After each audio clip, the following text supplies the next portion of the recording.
आज कौन इच्छा होता खाया सकाळ जलखियार कौन बनैली चलतु सांग मैंने देखा। गुड मॉर्निंग सांग मैंने तो आज ब्लॉग टे स्टार्ट हो गला। आ सकाळ जलखियार ये मोर टेस्टीफुल आलू कषा बनाऊँगी ता सांग को आमर उषुना अरुआ आ अल्प दुटा चार्टा बिरी पकईे से जो पिठा ता सांगरे आलू कषा बहुत टेस्टी लगे। आपण मैंने केबे खाई उषुना अरुआ पिठा माने आपणकर चकुली पिठा को भी से काटद बहुत बढ़िया लगे, बहुत टेस्टी लगे। तो बर्तमान मोर पिठा प्रस्तुत होगा तो खाइली, खाई सारा पर आमर लंच मेनू बनैबा। तो आज ना कौन बन भाभी आ सोयाबीन बड़ी आलू आ फुलकोबी पकईकिना ताकू मसला देकिना गोटे तरकारी करेंगे।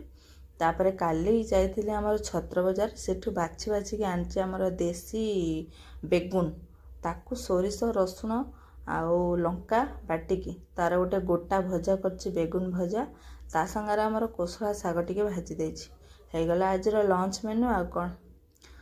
तो चलतु खाइबा। आज ब्लॉग टी एतिकी आ बहुत टेस्टीफुल जिनस बनई मत तो ये सब जिनस बहुत बढ़िया लगे। आपन को भल लगे ना कमेंट निश्चिंत कहे। तो सांग मैंने आपण मान तो सपोर्ट निहाती दरकार, आपण मैंने सपोर्ट करंतु। रहिले जय जगन्नाथ। वीडियो भल लगे लाइक शेयर सब्सक्राइब करेंगे।